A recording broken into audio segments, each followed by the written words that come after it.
नमस्कार मित्रों, मैं डॉक्टर कृति साहित्य कृति के यूट्यूब चैनल पर आपका बहुत बहुत स्वागत करती हूँ।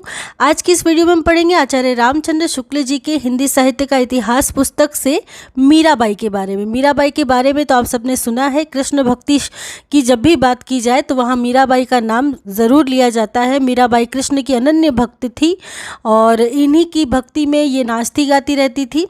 तो मीराबाई के बारे में आज हम संपूर्ण विषय वस्तुओं को पढ़ेंगे, इनके कुछ महत्वपूर्ण पदों को भी देखेंगे और इसके साथ साथ शुक्ल जी के बहुत सारे वीडियोस चैनल पर आ चुके हैं जिसका लिंक प्लेलिस्ट में दे रखा है मैंने। तो ज़रूर से सभी वीडियोस देख लीजिएगा क्योंकि आचार्य रामचंद्र शुक्ल जी का बहुत महत्वपूर्ण सभी उनकी कक्षाएँ हैं। तो उनके कथन, विषय वस्तु जो भी महत्वपूर्ण है और सीधे सीधे यहीं से पूछे जाते हैं, तो उन सभी बिंदुओं को मैंने उसमें बताया है आपको, तो आप ज़रूर से उसे पढ़ लें। आज हम शुरू करेंगे मीराबाई को। तो चलिए देखते हैं। ये मेड़तिया के राठौर रत्न सिंह की पुत्री थी। तो सबसे पहले ये कौन थी? तो मेड़तिया के राठौर रत्न सिंह थे, तो रत्न सिंह की पुत्री थी मीराबाई। इनका जन्म संवत 1573 में चोकड़ी नामक एक गांव में हुआ था। तो जन्म कहाँ हुआ था? संवत 1573 में चोकड़ी नामक एक गांव था, वहीं पर इनका जन्म हुआ था और विवाह उदयपुर के महाराणा कुमार भोजराज जी के साथ हुआ था। तो विवाह हुआ था उदयपुर में, ठीक है, महाराणा कुमार भोजराज जी के साथ। ये आरंभ से ही कृष्ण भक्ति में लीन रहा करती थीं। विवाह के उपरांत थोड़े ही दिनों में इनके पति का परलोकवास हो गया। ये प्राय मंदिर में जाकर उपस्थित भक्तों और संतों के बीच श्री कृष्ण भगवान की मूर्ति के सामने आनंद मग्न होकर नाचती और गाती थीं। कहते हैं कि इनके इस राजकुल के विरुद्ध आचरण से इनके स्वजन लोक निंदा के भय से रुष्ट रहा करते थे इनसे। यहाँ तक भी कहा जाता है कि इन्हें कई बार विष देने का भी प्रयत्न किया गया था, पर भगवत कृपा से विष का कोई प्रभाव इन पर कभी नहीं हुआ। घर वालों के व्यवहार से खिन्न होकर ये द्वारका और वृंदावन के मंदिरों में घूम घूम कर भजन सुनाया करती थी। जहाँ जाती थी वहाँ इनका देवियों का सा सम्मान होता था। ऐसा प्रसिद्ध है कि घर वालों से तंग आकर इन्होंने गोस्वामी तुलसीदास जी को यह पद लिखकर भेजा था। ये पद हम पढ़ेंगे जो कि बहुत महत्वपूर्ण है। गोस्वामी तुलसीदास जी को अपने घर वालों से तंग आकर के, खिन्न आकर के इन्होंने गोस्वामी तुलसीदास जी को यही वाला पद लिख करके भेजा था। तो परीक्षाओं में इसको पूछा भी जाता है। तो गोस्वामी जी को मीराबाई ने लिखा, स्वस्ति श्री तुलसी कुल भूषण दूषण हरन गोसाई, बारही बार प्रणाम करहूँ अब हरहूँ शोक समुदाई। घर के स्वजन हमारे जेते सबन उपाधि बढ़ाई, साधु संग अरु भजन करत मोहि देत कलेस महाई। मेरे मात पिता के सम हो हरि भक्तन ह सुखदाई, हमको कहा उचित करीबो है सो लिखिए समझाई। ठीक है, तो इस प्रकार अपने घर वालों से तंग आकर के अपनी परिस्थिति का बयान इन पदों में मीराबाई करती है और इसी पद के जवाब में गोस्वामी जी ने विनय पत्रिका में यह पद लिख कर के मीराबाई जी को भेजा था। लिखते हैं गोस्वामी तुलसीदास जी, जाके प्रिय न राम वैदेही, सो नर तजिए कोटि बैरी सम, यद्यपि परम स्नेही। नाते सबे राम के मनियत, सुहृद सुसेव्य जहाँ लो, अंजन कहाँ आँखी जो फूटे, बहुतक कहो कहाँ लो। ठीक है, तो इस प्रकार गोस्वामी तुलसीदास जी ने विनय पत्रिका में पद लिख करके भेजा किसको? मीराबाई जी को। उत्तर में कहते हैं कि पर मीराबाई की मृत्यु कहाँ हुई थी? द्वारका में हुई थी। संवत 1603 में हो चुकी थी।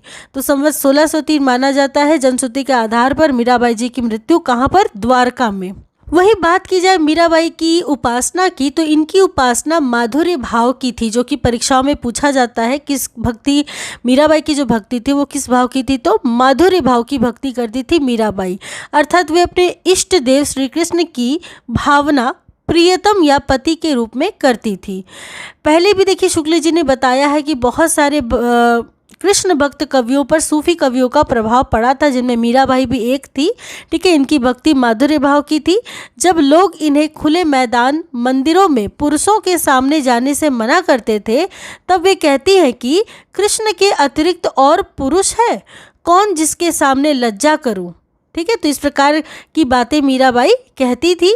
और कहते हैं कि मीराबाई का नाम भारत के प्रधान भक्तों में है और इनका गुणगान नाभाजी, ध्रुवदास, व्यास जी, मलूकदास आदि सभी भक्तों ने किया है। इनके पद कुछ तो राजस्थानी मिश्रित भाषा में है, ठीक है, तो कुछ क्या है राजस्थान मिश्रित भाषा में है और कुछ विशुद्ध साहित्यिक ब्रज भाषा में। तो दो प्रकार की रचनाएं मिलती है, विशुद्ध साहित्यिक ब्रज भाषा की भी और राजस्थानी मिश्रित भाषा की भी, ठीक है।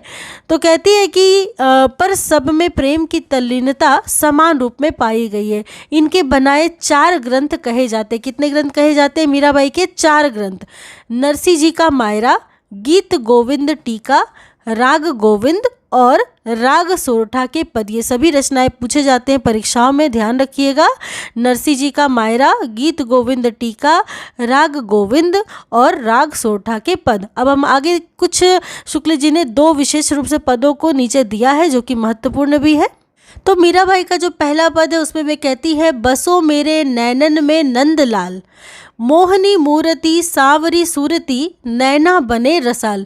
ठीक है, तो ये 2 पंक्तियां विशेष रूप से परीक्षाओं में देखने को मिलती है ऊपर की, ठीक है, कि बसो मेरे नैनन में नंदलाल, मोहनी मूर्ति सांवरी सूरती, नैना बने रसाल, मोर मुकुट मकराकृत कुंडल, अरुण तिलक दिए भाल, अधर सुधारस मुरली राजती, उर बैजंती माल, क्षुद्र घंटिका कटी तट शोभित नुपुर शब्द रसाल, मीरा प्रभु संतन सुखदाई भक्त वत्सल गोपाल। ठीक है, तो देखा कि मीराबाई इस प्रकार के पद कहती। दूसरे पद को देखें तो, मन रे परसी हरि के चरण, मन रे परसी हरि के चरण, सुभग शीतल कमल कोमल त्रिविध ज्वाला हरन, जो चरण प्रहलाद पर से इंद्र पदवी धरन, जिन चरण ध्रुव अटल किन्हो राखी अपनी शरण, जिन चरण ब्रह्मांड भेट्यो नख सिखो श्री भरन, जिन चरण प्रभु परस लीन्हे तरी गौतम घरनी,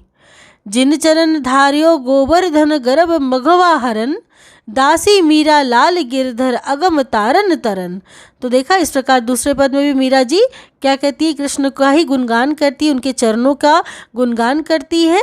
तो इस प्रकार मीरा जी के ये 2 महत्वपूर्ण पद थे जो कि शुक्ल जी ने भी यहाँ पे बताए हैं।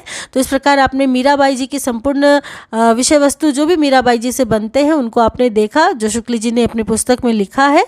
अब अगली वीडियो में इसी प्रकार का महत्वपूर्ण कोई विषय वस्तु हम लेकर के आएंगे।